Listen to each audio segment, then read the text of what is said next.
to every person in this room for being here. It's been surreal. This is just my second official stop. And it's wild to me every time I look out in the audience and I see people who I know. I'm like, ooh, I can't say anything too out of pocket because somebody will call me on my mess. Actually, that's not what happened. And so I'm super grateful to be here and to rap with y'all. So I'll start by reading a little bit of the beginning of chapter 5. Which is titled 5 Questions.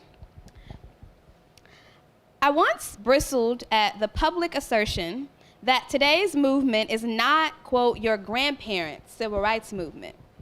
This, I felt, was disrespectful to the people who came before us. But as I reflected more deeply, I found truth in that statement. This isn't the civil rights movement, and that's okay. The institutions that led thought and action then are not the movement leaders now. The Big Four, the NAACP, Urban League, Student Nonviolent Coordinating Committee, or SNCC, and the Southern Christian Leadership Conference, or SCLC, either no longer exist or hold much less power and influence in Black activism. Today's movement doesn't look or talk or otherwise communicate the same way as those who came before us.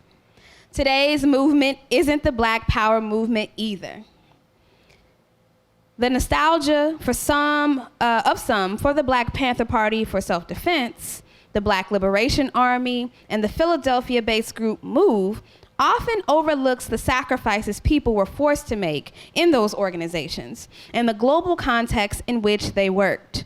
Capitalism was cementing itself as a global practice, while mass incarceration was beginning to take a firm grip on our communities. The crack epidemic hadn't hit yet, and HIV and AIDS were just beginning to ravage our communities. The United States had fought wars against fascist regimes and was enmeshed in a Cold War with the communist Eastern Bloc. J. Edgar Hoover's COINTELPRO was killing people, breaking down infrastructure, and curtailing Black Power movement momentum. Today's movement operates under unprecedented levels of surveillance, but activists and organizers can share information at a speed not possible in the past. Our leaders, during times of heightened activities, are on mainstream news shows. Many Black women, queer, and trans leaders, such as Alicia Garza, Colby Cole, and Rashad Robinson, are highly visible and have access to resources to rebuild movement infrastructure. But our visibility is not enough. We still have economic, political, and social interventions to make in organizing our communities. And no one person or single group has ever won something truly meaningful for our people alone. Even Harriet Moses Tubman, a disabled abolitionist and the first woman to lead a military raid during the U.S. Civil War, had allies and co-conspirators. Tubman helped liberate over 300 enslaved Africans as an Underground Railroad conductor by working as part of a network of relationships. In first reading about her, I learned that she carried a pistol and took no shit. But I read little about the support system she had as a woman who had narcolepsy and was prone to fall asleep in any circumstance. These sleeping spells followed an event that happened when she was about 15 years old. A 2-pound weight aimed at another enslaved person hit her head. As a child, I never wondered exactly how Tubman accomplished what she did. And now I understand that she used extraordinary organizing skills, but also had assistance to do her work without being killed or losing a single person along the way. That's up there. Mm-hmm.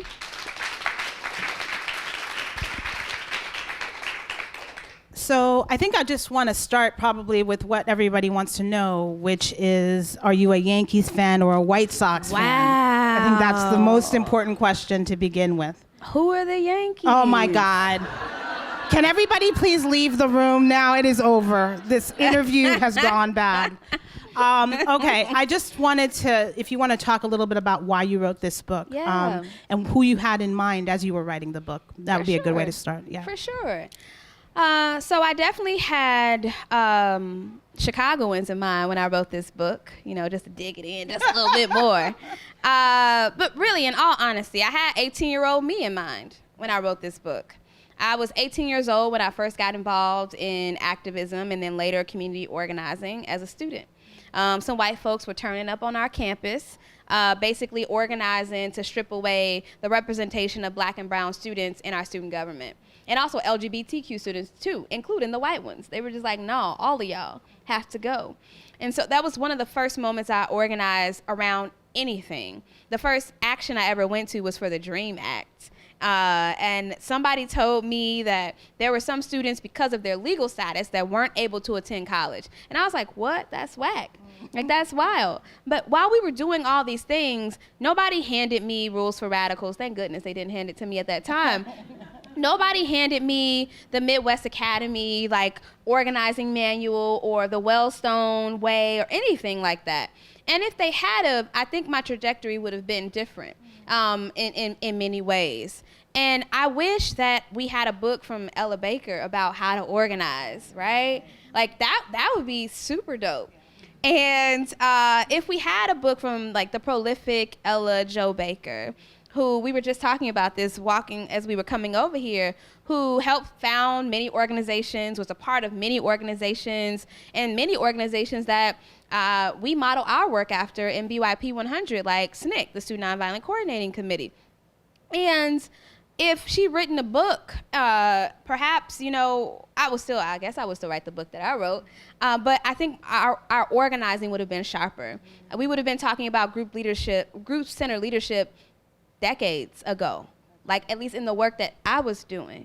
And so I wrote it because I had some stuff to say, had a lot in my mind, and I felt that this generation of activists and community organizers, we've been on the front line of a lot of things, and I wanted to take the time to write down, put it in historical context, because we're not the first to do it, and we won't be the last to do it.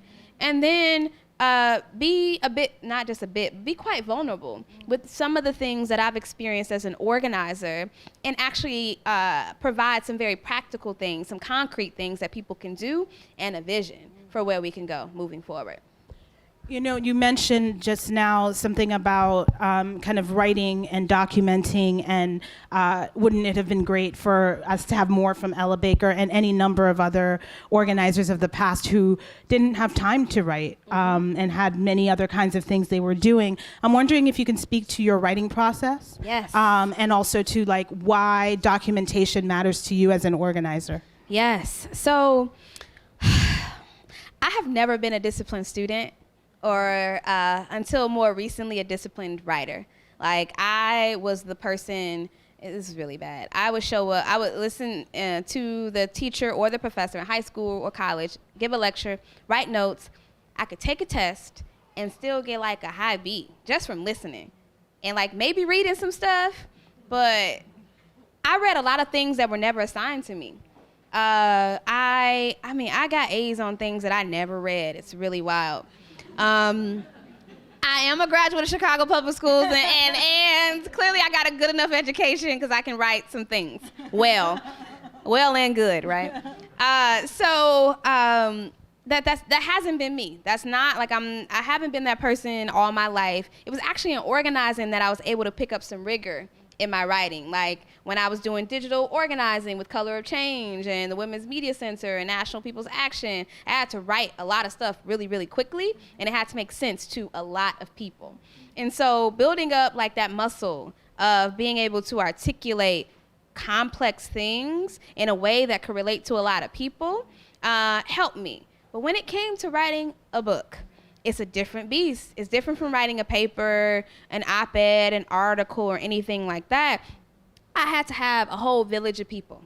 I have a coach, a life coach, Patricia Gerardo, shout out to her for saving my life over and over again. She actually lives in Brooklyn. Oh, really? And I would set a word count goal every week. And I knew I was gonna have my call with Patricia about whether or not I hit that goal. right? And so it was accountability person for me. I also, I write best in the morning. So I would get up 7 or 8 a.m. I'm an insomniac, so I didn't sleep the whole night most of the time, but I would get up first thing in the morning. I would go to the coffee shop, and that was in my neighborhood, and I would write for about 3 hours. I would read and write for about 3 hours, and I would do this 4 to 5 days out of the week for a long time. And then I would go to work and travel and I didn't meet my writing goal every single week.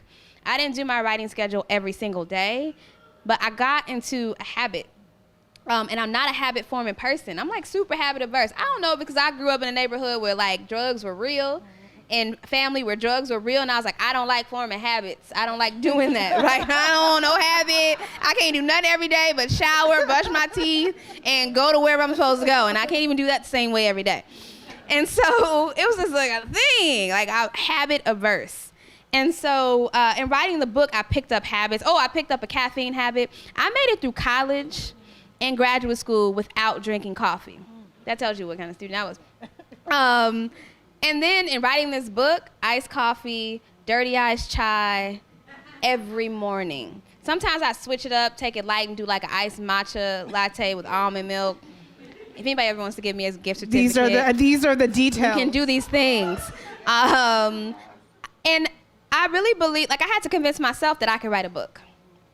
I had to convince myself. There are people who believed in me, like Jill Petty, who used to be at Beacon Press and is now at Northwestern. She's like one of the earliest people who like believed that I could write this book. I remember Gayatri, who's my editor over at Beacon, talking about what she thought this book could be. And I'll say it next week, maybe. Look on social media if I say the thing. But she was talking about this book in the vein of books that have come before it and what it could possibly be for this generation of activists and community organizers. And so, but I had to believe in it myself first, that I could do this thing and that my words were worthy for other people to read. Can you speak a little bit to what is BYP 100? It's a big part of the book. It's a big part of your last 5 years. And tell a little bit about what your political home is.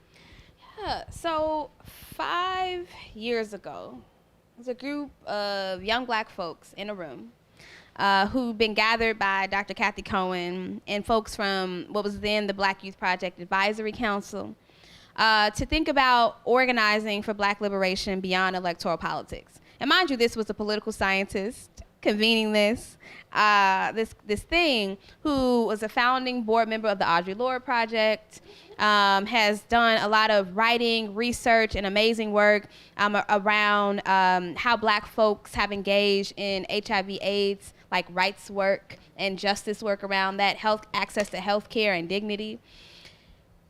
And then we get in this room, and it's the weekend and that Saturday night, we learn that the verdict in the killing of Trayvon Martin is going to be announced. Somewhere across the country, Comrade Alicia Garza was at a bar dreaming up Black Lives Matter, right? And connecting with other people. This was all happening in the same time. And so there's something that, in addition to it being Black August, there's something magical about August for Black people. And that month later, right?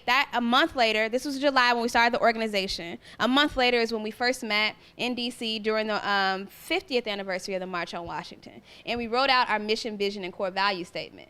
Because between July and August, we had this super traumatic moment. We decided we wanted to build an organization, and we wanted to build an organization that would be a political home for young Black people and do base building work.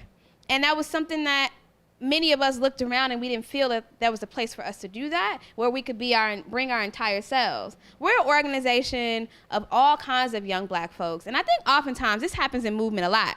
People assume because folks use words that they all have gone to college. Not the truth.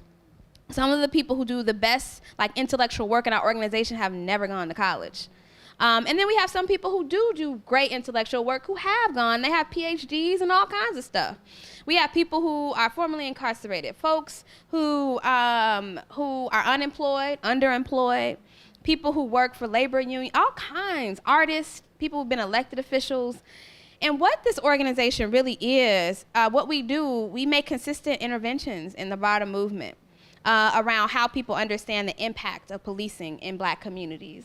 I like to think of it as an intervention to stop incomplete stories that are oftentimes told about the conditions of Black people, so that we can create more complete solutions for the things that actually impact us.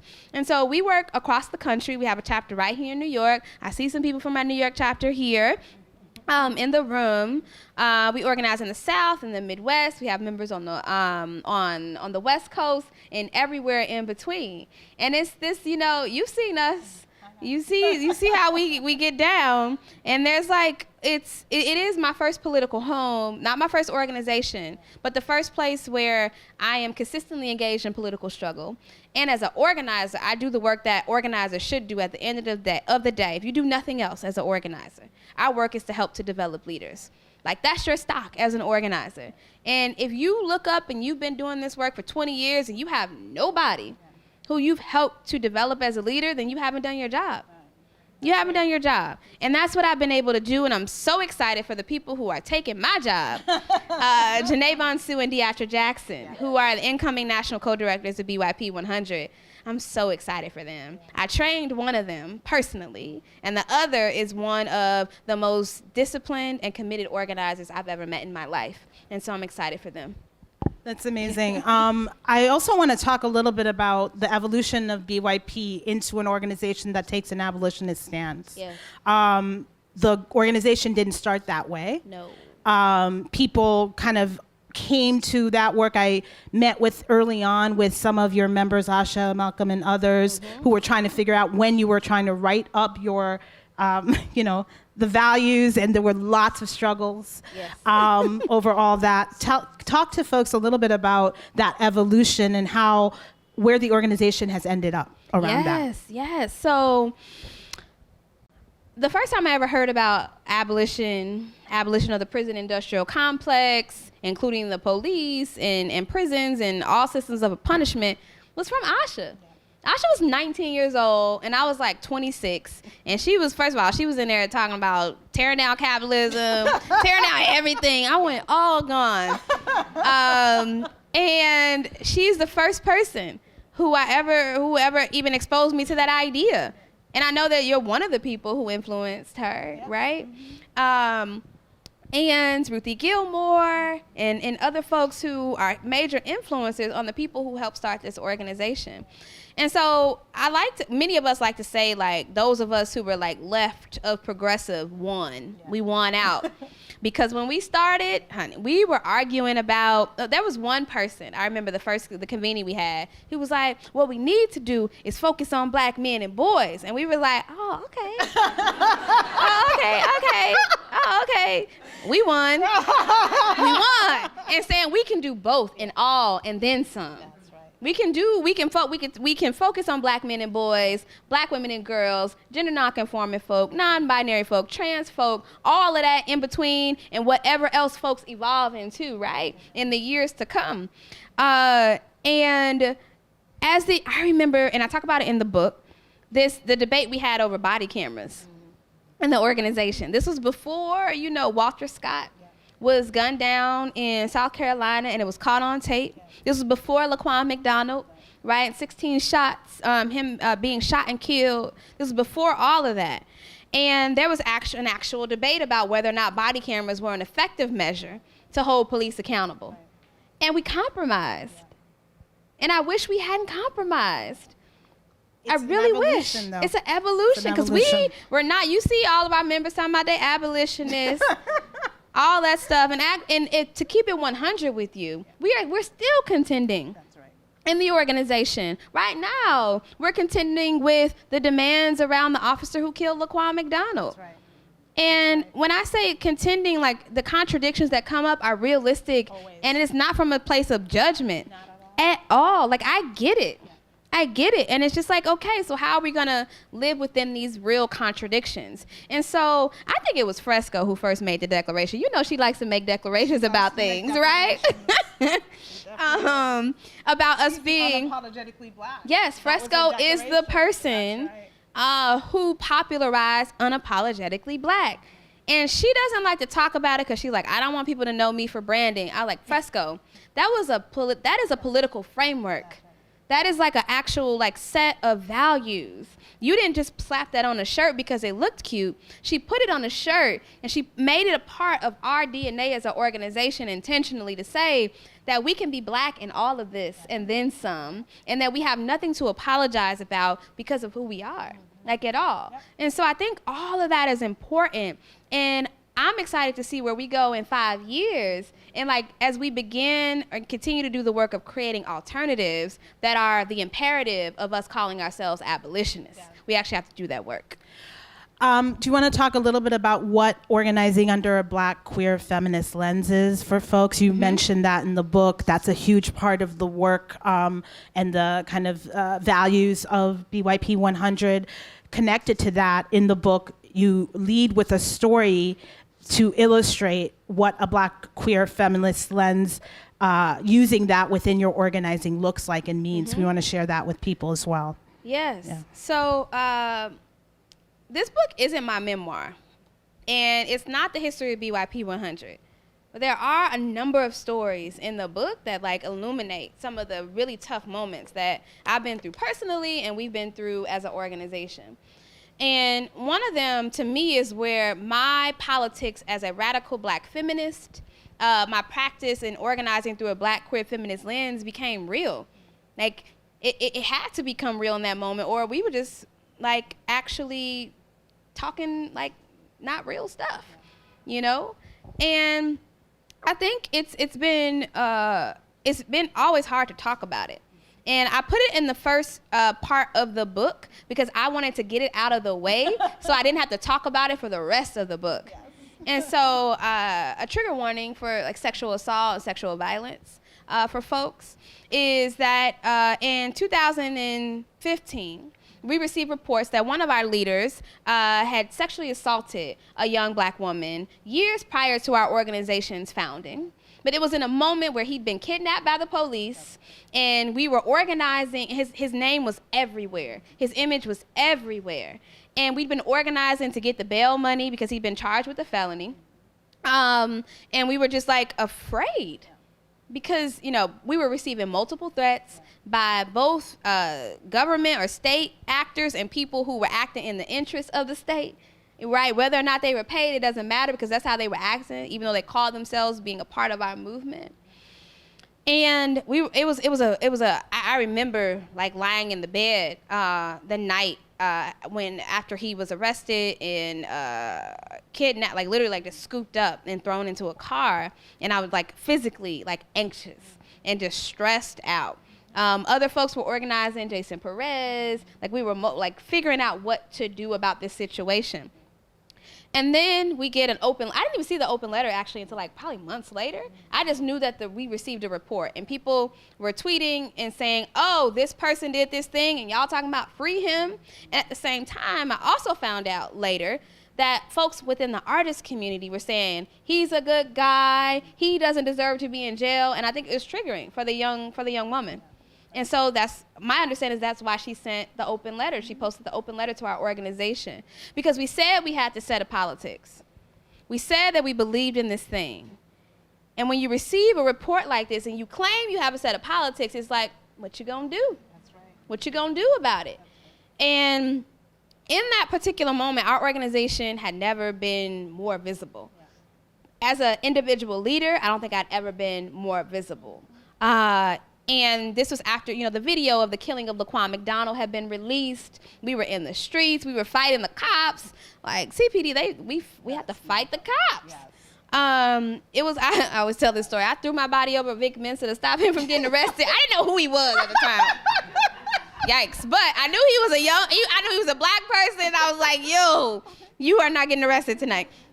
I found out much late. I always find out things late. And so we had to make a choice in that moment. And I remember seeing you. I remember seeing Kathy Cohen and being like just in tears outside of the Cook County courthouse because I had to deliver this news to Malcolm. Yeah, that's right. And I remember seeing Kush Thompson come out of the courtroom. She was like crying. And she's like, they dropped the charges. He's going to be released. And him walking out in a moment, which was probably one of the like of elation. And I'm like, I have to deliver this news. Well, when I saw you come out of the court crying, I was like, the whole thing's gone down. Yeah. Do you know what I mean? I was like, he's going in forever. Yeah. Like I was ready to like, you know, be like, just like, what are we gonna do? Right?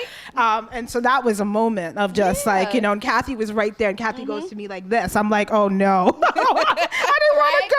You know? Yeah. It was deep. It was deep. And so we sit in the back of my car. I share with him what we learned, what we've been told.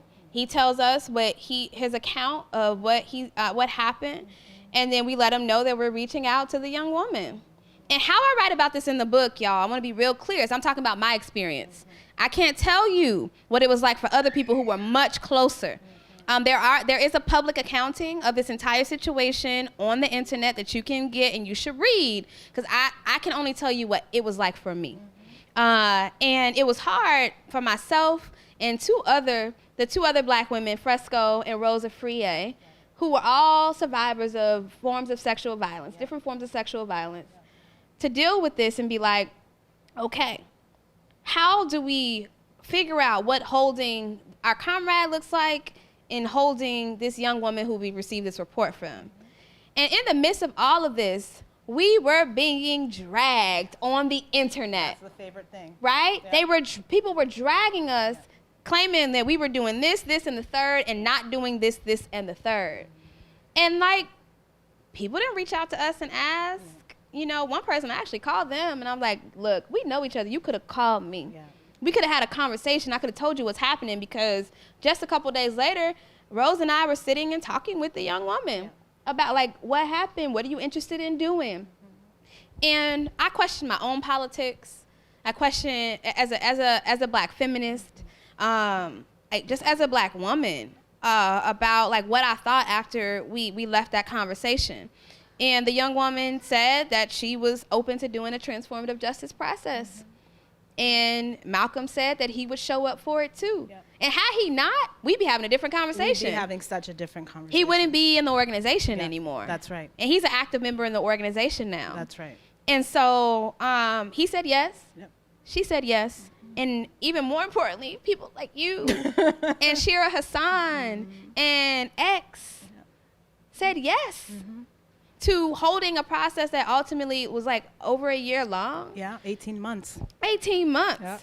And people talk about this story a lot as an example of what to do. And I just want to be real clear, y'all. We made a lot of mistakes along the way. Like everything. Like, right? That's what a transformative justice process does. We made a lot of mistakes. Is make mistakes. Right? Yeah. And what I don't appreciate and what I will not ever forget, maybe I've forgiven some people, but just how, like, the lack of empathy that people have for us in that moment within our organization and outside of the organization. Yeah. There were people who made assumptions upon assumptions about what we were doing and what we weren't doing, and it hurt. Yeah. Because we were being attacked from all different sides. People were attacking me and Kathy for being lesbians. I was like, oh, okay, whatever. Yeah. Saying that the University of Chicago was funding us and Jewish men were funding us. I still haven't seen the check. We haven't even got a Soros check. And I'm like, where is the Soros check? I'm like, I am not a paid protester. I've not gotten a check from Soros to protest. And so there were all these accusations about us on the internet, and it was so wild. And people were making physical threats. I mean, we fought in the streets on Black Friday. I was fighting like grown men. Oh. It was wild, because I'm from Chicago. We wild, 100%. But I included that story at the beginning because I wanted people to know what it's like to have to practice what you preach. Yeah.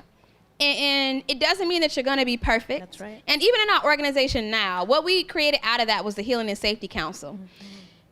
We pretty much almost got to start that all over again, I think. And we're like assessing and reevaluating what it actually means to run a self-governing, self-determining body to deal with conflict, harm, and violence in our organization.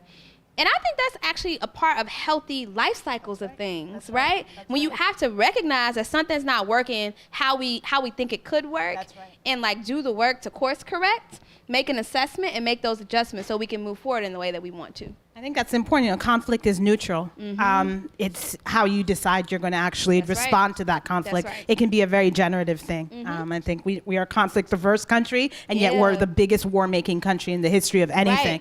So it's really interesting. That's right. So yeah, a couple of last questions, and then to the crowd. I was hoping you could talk a little bit about your 3 commitments that you talk about in the book that you think our movements should hold. And then, you know, a final question around kind of where do you see the movement currently, the movement for Black Lives? Where do you see it as being right now? And where would you like to see it move in 5 years? Yes. So in chapter 4, I tried to make the numbers line up. It didn't work. I was like, 3 commitments, chapter 3. No. But, you know, yeah, whatever. Got close enough. When I first started writing this book about 4.5 years ago, I had a lot written down about what generates movement and what causes atrophy in movement. I had this whole analogy around body and cells, and I just talked about it just a little bit, but I wrote a lot about that, about how the body naturally, like atrophy is a natural thing of cells, and generation of new cells is a natural thing. Like we regenerate and things die. And so what I was thinking about, like, so what are the things that generate movement and what are the things that break it down? And that's how the chapter was. And then I was like, I actually need to be a lot more specific and be a lot more assertive so that people have something concrete to take away with them while they're reading this book or after they read this book. And so the 3 commitments that I talk about, the 3 commitments that I talk about first is a commitment to leadership development. And that's not just some like pithy thing that, you know, you just have a fellowship program, which is cool. I've done a lot of fellowships. Or you just have a training here and there. But like a rigorous commitment to seeing people as people who are containers to pour things out and containers that can receive things. And that leadership development it's a cycle, it goes all around. And that we oftentimes misinterpret what Ella Baker said. And it was actually Barbara Ransby talks about this in her book, that when Ella Baker talks about strong people not needing strong leaders, she was talking about a very specific context in which single, charismatic, more often than not, pretty much always men, were seen as the leadership of the movement. And no, we don't need, I am charismatic. I am. And I'm okay with that. And our organization is not made or broken by me. Right? Our movement is not made or broken by me. And that one of the reasons I'm able to get any sleep at night is because I know we have a lot of strong leaders. Not just in our organization, but strong leaders across our movement. And so that's the first one. The second is a commitment to healing justice, as like literally as a part of your DNA as an organization. And so it was actually Kara Page, who's one of the people who, along with the Kindred Healing Justice Collective, that provided one of the earliest definitions of healing justice, in which they talk about that healing justice identifies how we can holistically respond to and intervene on generational trauma and violence, right? And that we can bring collective practices that can impact and transform the consequences of oppression on our bodies, our hearts, and our minds. What would it look like if we had movements where we, as organizations and broader movements, created containers for people to do self-work? And what I mean by self-work is what we can honestly look to the recovery and addiction community and work that people do around that meeting, be it NA, AA, SA, or anything, is every week. It's going to be there. But you got to show up. They're not going to do the work for you. And what if we had movements where we didn't expect our organizations to do our healing work for us? That's right. But we could expect our organizations to create containers in which we could do that work. That's right. And our broader movements to create containers for that. Because one of the things that we oftentimes struggle with in BYP 100, and I see people struggle with across movement, is that folks are like, this organization set out this expectation, and you're not meeting it. That's right.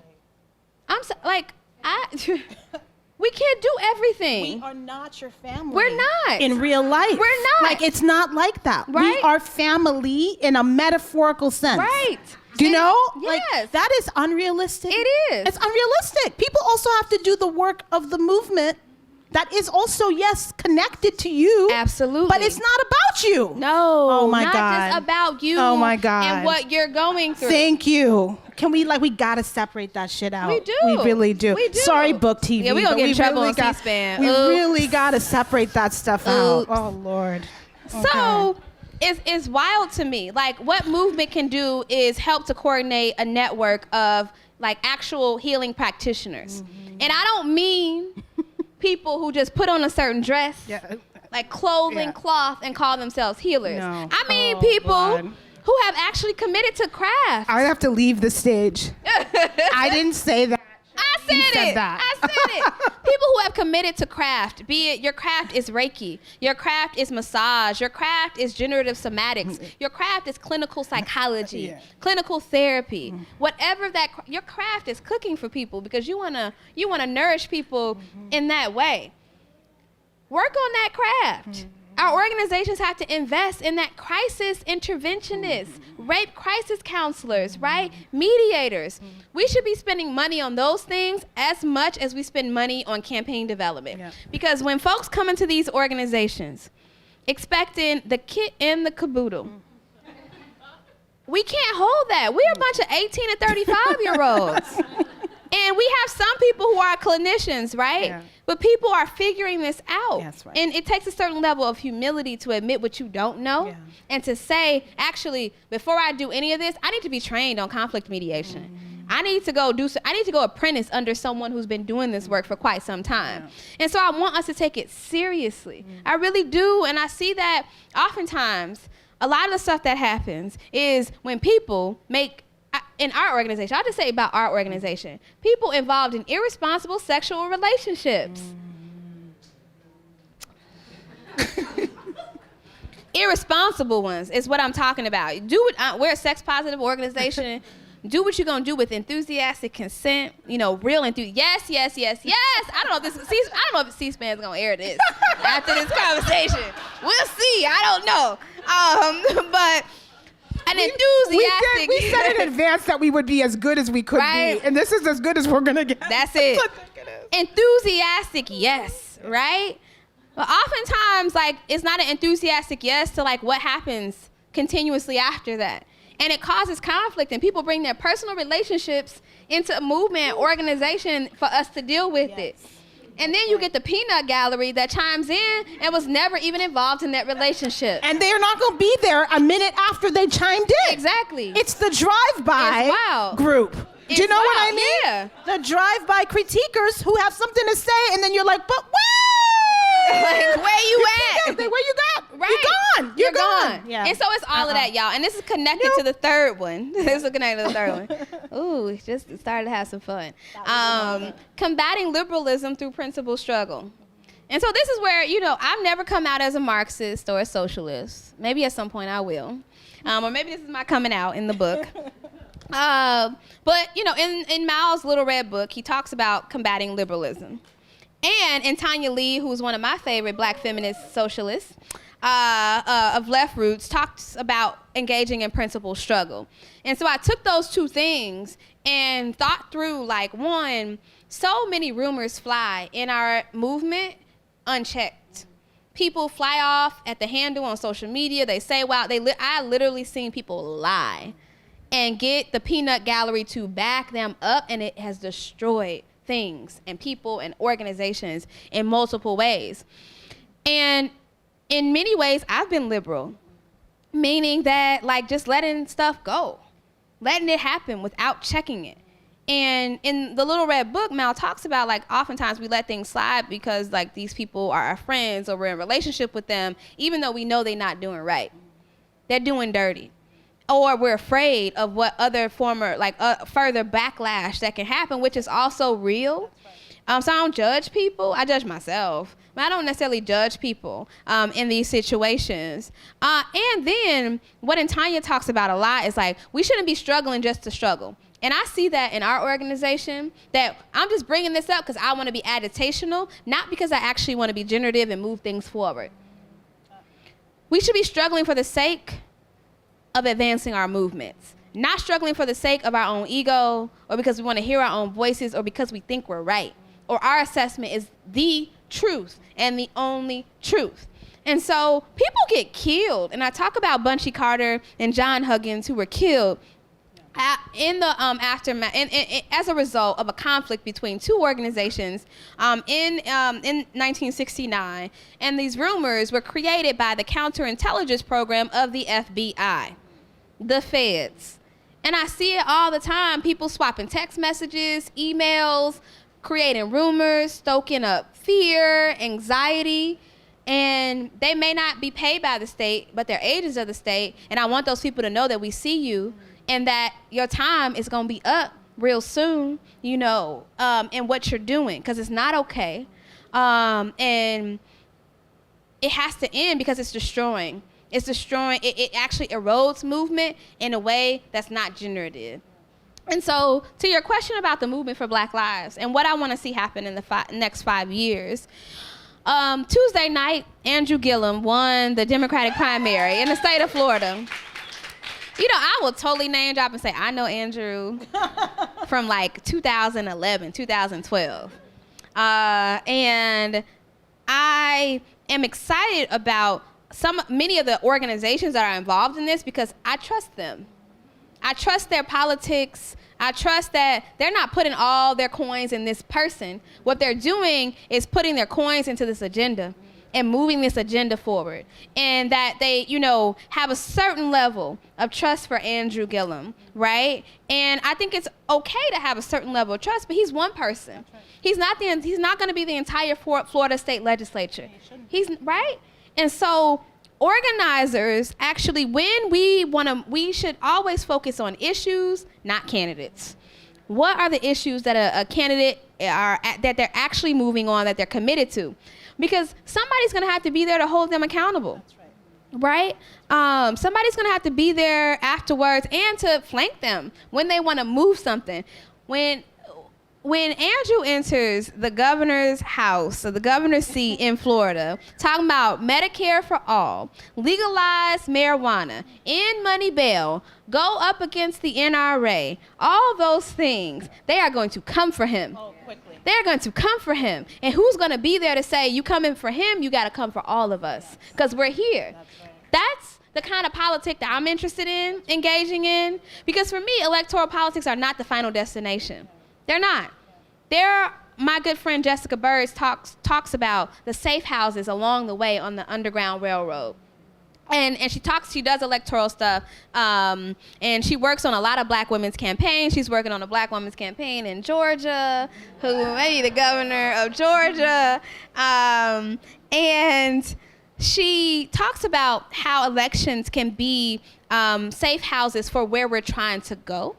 Barbara Ransby talks about how we need a defensive strategy in what we're doing. And to me, how I understand all of this is that we need 40, 50, 75-year strategies in our movements.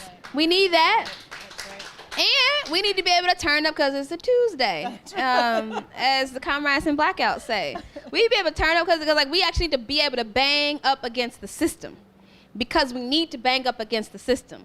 And all of those strategies and tactics, the difference between strategies and tactics, I've been saying this, strategy is the plan, the thing, the tactics are how you carry out the plan, right? We need all of these things in order to get to where we want to go. And I don't mean that I don't think all opinions are right. I don't think all ideologies are right. But I do think that there are multiple strategies that we can deploy over a week, over 40 years, over 50 years, over 75 years, that get us to a place that I'm interested in, where we as human beings are able to live within our full dignity, that we're able to be in right relationship with each other and right relationship with the land that we live on. And so the movement for Black Lives is a broader constellation of a lot of organizations that includes BYP 100, Southerners on New Ground, Assata's Daughters, the Black Lives Matter Global Network, all kinds of organizations, right, across the country. And we're connected globally, too. We actually convened in South Africa at the beginning of this year with Black organizers and activists in South Africa. And I really look to my comrades who are thinking about that work, and I'm excited about the work for the next 5 years where we get some electoral victories and we actually pivot that into real political power that's collective and goes beyond candidates. Thank you so much. So we're going to have people ask Charlene whatever questions you'd like to ask. And there's going to be a mic, and people want you to speak in the mic for C-SPAN. Hi, Charlene. Hey, Jamar. I wanted to comment on the fact that your pumps match your lipstick, but I won't. Thank you. I knew you would care. I knew you would notice. Of course If I nobody care. else noticed, you would. So, Charlene, I've noticed your book title, A Black, Queer, and Feminist, right? So is there a reason why there are commas there? And I say this because I am a gay Black man, and recently a political candidate emailed me, and I responded, but you're anti-gay and anti-abortion, so I can't support you. Yeah. His response, his surrogate's response was that he has since changed his positions on these issues, right? But for me, that would be like a white person calling me a nigga 10 years ago and then changing his position on that, right? So how do you, as a Black queer feminist, reconcile all three of those things? Yeah, so that's a great question about how I reconcile being Black, queer, and feminist. You know, nobody's asked me that question before in the way that you asked it. For me, it's not something that I think, okay, I'm gonna be Black today, I'm gonna be queer tomorrow, I'm gonna be feminist the next day. Because all three of these things to me are political identities. In as much as they are about my gender, about my own lived experiences, about my relationships with people, they are political identities. I don't actually think that you could just be politically Black. Argue with me, everybody, whatever. I don't think you just be politically Black, particularly in the U.S. context, especially in the U.S. context. But I do believe that, as a Black person, it is a part of my identity in a way that I believe in Black liberation as a necessary thing for this, even for this planet the planet will outlast us, but for humanity to continue in any way where we have some semblance of dignity. And then as a queer person, there's both being a queer person and then believing in queering politics. And I talk about that in the book quite a bit, trying to decipher between those two things. That just because you're Black, because you're queer and you're a woman, doesn't mean you're radical. Doesn't mean you're revolutionary. Just because you're gender nonconforming doesn't mean that you actually don't play into gender binaries. In your actions, I've seen people do it. It's wild. Just because you are undocumented, disabled, transgender, any of those things doesn't mean that you're automatically radical. It just doesn't. It takes a certain, actually consciously taking up those commitments and doing things to live out your values in the world. Because, shout out, I personally have a strong affinity towards Beyonce and Cardi B. And I appreciate how they talk about that feminism, is about the belief of equality of women to everybody else. But that's kind of like the 0.5 step. Yes. I mean, everybody doesn't even believe that. So if you can get to that point, dope. I want to take you further than that. I want to take you past believing in equality being the goal to equity and justice and transformation. Right? I want to take folks to that place. And reconciling all of that every single day means that when I walk into all Black spaces, I'm like, okay, where are the trans folks? Where are the women? Where are the folks who have any sort of disability? I'm just thinking about that. Who's at the table when we talking about incarceration? Anybody in this room been incarcerated while we sitting up here talking about this thing, or family members who've been incarcerated? Because people are impacted by mass incarceration in various ways. So I'm always thinking about that. If I'm in a room full of white folks, I'm like, look, well, y'all can already guess who I'm where, or such and such. And not just like in skin color, but like politically. I don't want just any old black person in the room because you black. What do you believe in? What are you willing to fight for? So it's like, it's a constant thing I'm always thinking about. And I'm an anxious person in general, I think, too. And I'm a thinker, so my mind is always moving. But it's an ongoing thing. And making sure that I, like, get as close to walking the walk or walking the talk that I, like, claim, right? Like, I want to make sure that I get as close to these politics that I say that I have in what I do in my actions. Great. Anybody else have questions that you want to ask of Charlene? Don't be shy, y'all. They can cut you out later on, too. I understand that that can happen.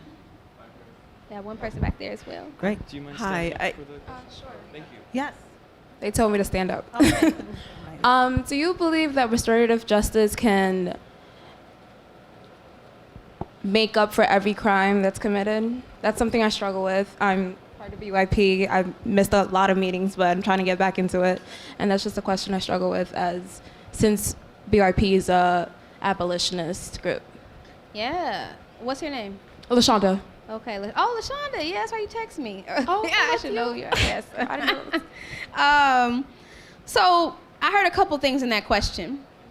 One, that then lead me to more questions for you is like, who defines what a crime is? And how are we thinking about things that people do and how they impact other people? So crime is oftentimes defined by the state. It's defined by the government, which is not necessarily always the same as harm or violence or abuse that someone has experienced, right? And restorative justice is not actually, as I understand it, like a practice that people engage in to make up for harm that people do to other people. As I understand it, it's about recognizing the things that people have done to folks, right? And people committing to taking actions to be held responsible and accountable for the thing that they've done with the aim to restore some of the harm that they've done, either individually or on a community level or on a systemic level, right? And so I don't think those two things, like I think, and I'm still learning, like how to talk about these things and understand these things, but no, going through a restorative justice process doesn't erase what someone has gone through. That's not the point. But what we have right now, what happens when someone, if I punch somebody in this room right now, and the courtesy, professionalism, and respect folk, the NYPD, are called, I'm like, this is so whack that they have this on their cars. And they roll up, I never have to admit that I punched this person. I never have to apologize for punching this person. I never have to like sit down and talk to them about what I did and and not just them, but my community about what I did. I never have to admit to that. And that's the possibility of restorative justice. And that is not within the system that we have right now. It is not required to happen. And I think about this when someone is killed in our communities, be it by the state or by one of our neighbors, right? We can't ever get that person's life back. We can't ever get that person's life back. But what are the possibilities where someone actually even just admits to what they did to your family member, right? Because they never have to do that. They're carted away to prison. They don't have to do that. They don't have to explain anything. They don't have to tell you what happened to your loved one when they took their last breath. And that person then also is entering a system with other people who have been involved in the system, and the cycles of hurt and pain are then re-perpetuated in the prison, in the jail, over and over again. So it doesn't end. And many of those people will leave. All of them will. They will leave prison at some point. A person who likely has never even done any restoration work for themselves. And so we're putting folk who may or may not have harmed someone into prison and even in jails. You're not actually found, like how many people are in Rikers right now who've never been found guilty of a thing?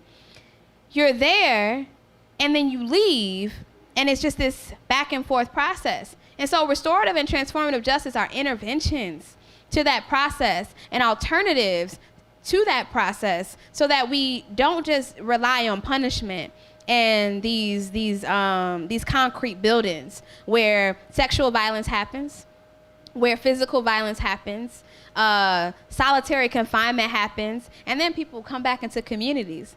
So what do we expect to happen? But the same thing all over again. I don't know if you have anything to add, Miriam. You did a great job. Okay. I think something about that question I always find really interesting, which is, it's that you already have in your mind certain things that are your issue. You know, like there are some things that happen in the world that are so harmful that you believe can never be transformed. And I'm always like, you are allowed to have those feelings. Mm-hmm. You are allowed to hold that, you know, like that's you. You've decided that there are certain things that cannot be transformed into something else. That's not a judgment. I get worried when people do things like, so y'all are abolitionists. What's your alternative? Yeah. That's not my fucking problem. And the reason it's not is because it's not a solitary person's job to transform harm. Right. That's right. We live in a culture and a society and we're all implicated. Mm. We all have to come up with something different or better if we think the current thing that we have doesn't do what it's supposed to do, right? So like, it's not up to me to give you the alternative. What I try to do is to try to figure out a way to allow people who want it to have a space for a beginning towards some healing for them. And I'm gonna say that TJ and RJ processes aren't in themselves healing. Often they feel terrible because you're in that thing and you're working out your pain and you're addressing suffering. But on the other side of that, you have potentially an opportunity to get on a path towards healing. So that's what I think matters about transformative justice and restorative justice. But you don't have to buy into that to be part of an abolitionist organization. That's right. You could still go ahead and somebody does harm to you, call the cops. Mm-hmm. If it works for you, that's cool. Do your thing. Yeah. I never judge people who have experienced harm around their decisions about who and what they want to access. I'm just gonna tell you though, that most people aren't gonna be helped by those systems. So my interest is in working with those folks. The folks who already know that the system isn't for them, they can't access it for whatever the reasons are, but they still want a way to transform the harm that happened in their lives. Mm-hmm. So I don't think we need to be evangelists for frameworks. That's right. I do think that we have to figure out a way to address harm. Mm-hmm. And I do know that this current system causes more harm than it actually transforms. Yes. So for me, that's why I choose abolition as a horizon. Because the thing that's going on right now, it ain't helping people who are harmed. And it never helped me. So that, you know, that's where it's at in terms of like what I think about that. But I think a lot of times people take a defensive pose about it. What are you fucking defending? You're defending this system? Which sucks terribly? Why are you fighting for this one? Figure out something else with other people that's actually going to address the problem. And I'm not over here to defend anything. I'm just here to try to do what I can to live in the world to the best of my friggin' ability. That's right. That's it. So I hope that's helpful. Yeah. And I want to add one more thing to that, is that people often ask, well, what are we going to do with the rapists and the murderers? What are we doing with them now? Exactly. What are we doing with them now? I don't know. Yeah. And so the work of abolitionists is to like actually dig into figuring out. That's right. What are we going to do about it? Yeah. Because I can tell you, like, the state has not figured it out. It's not within the interest of the state or corporations to figure it out. Okay? And so that's our work. That's right. Thank you so much for this book and for this conversation. I appreciate you both so much. My question is kind of a writerly question. I think I saw something that you said on social media about this book changed so much from what you imagined it to be at the beginning to what it became. And I wonder if you could just talk a little bit about that process and how it changed. Oh, yeah. So I started a blog in like, I don't know what year it was, maybe 2010 or something, called The Freedom Pages. And it was based off of Pearl Cleage's book, I Wish I Had a Red Dress, in which she writes this list. And it's a fiction book. The main character talks about like what a free woman looks like. And it was like a teen group with teenage girls. And I was like, oh, I'm gonna write my own list of what I think a free woman looks like. And I called my blog The Freedom Pages. And the book was called The Freedom Pages to begin with. And after I finished writing it, my editor and folks from the press were like, we think you should change the name of the book. And at that point, when you've written a whole book, defensiveness is out the door. I was like, oh, okay, so what do you think? Because it'd be a red line and edited, so I was just like, oh, like for real, like I wasn't pressed by the suggestion that we should title the book something different. I wasn't that pressed about it. My agent's in right there, so she might be like, Charlene, I can't, maybe you did pop off. And so I wasn't as pressed as I could have been, I'll say that. And so we talked about it, and we landed on a different title, which I think is a much better title. And it goes beyond just the title, but it also, and Tanya, my literary agent sitting there, told me and it's probably upset with half the comments I made about other people. Like, I need to see more of you in this book. I know you know what other folks have done and what other people have said, but even in changing the title and thinking about it differently, it required me to be more assertive. Where I used more shoulds or could, it was we must. This is what we should do. All these things, and just being, a lot more assertive. That was a big part. The other way that the book changed, I think it was more memoir-ish when I started to, and I was like, I don't want to write a memoir. I want to write a serious theory, history, practice book. I was like, oh, I want to do that. I wanted to, it was very different. And it was also at one point more like a manual too, for organizing. I was like, I don't need to do that. But like, what are the interventions that I can make intellectually and when it comes to our practice in something that's not too long, because ain't nobody finna read my like 300, 400 page manifesto on all the things. But I wanted to write something that was, and it wasn't even my idea for it to be hardcover. It was gonna be softcover or paperback. And my editor again was like, this is a serious book and people need to take it seriously, so it needs to be hardcover. And I was like, oh, that, it was a great decision, because I was like, I want something that people can just throw in their backpack easily, like read on the bus or the train or whatever. I just thought about all that stuff when I was writing the book, and I'm happy about where it landed. I'm happy that it's much more assertive. I'm happy that there was a whole chapter that was going to be in here that's not in here. And I think that's for future books, whenever I write another one. So, yeah. Charlene, you were a community activist and organizer in Chicago, just like President Obama. Did you find any inspiration from him? Oh. How do I respond to this? There's a camera in here. You can step if you want. We're not the same kind of organizer. Let me just say that. We're not the same kind of organizer. We were trained by some of the same people. Actually, Arnie Graff was one of the people who trained Barack Obama when he did his IAF training. Arnie Graff was one of the people who, like, I had my first one-on-ones with when I was applying for a job with the IAF. So we had like this connection there, and like who trained us. I'm trained by Alinsky organizers, even though I don't organize in like the Alinsky fashion anymore. And I did not write your Alinsky book for organizing. I intentionally didn't do that. And I'm from Chicago, born and raised there, and I never organized there until I moved back home at the right before we started BYP 100. So even that, right? He came to Chicago. He organized there in a very particular context. He's right. Very briefly, I'm a commitment to organizing in Chicago. Like that is a part of like, and I spent the past 5 years struggling, or 6 years really, straddling the fence between doing national work, be it when I was at National People's Action, and doing local work. In Chicago. It's been something I've struggled with consistently. And like really wanting to have like authentic relationships in Chicago and not just pop off at the gums across the country about what's happening in Chicago, because I happen to have an address in the city, and like say, actually, I do real work in this city, like for real. So it's really important to me. I also think our politics are very, very different. They're very different. I think maybe 7 years ago, our politics would have been a lot more similar, for sure. Like, we would have been neck and neck around what we believed in.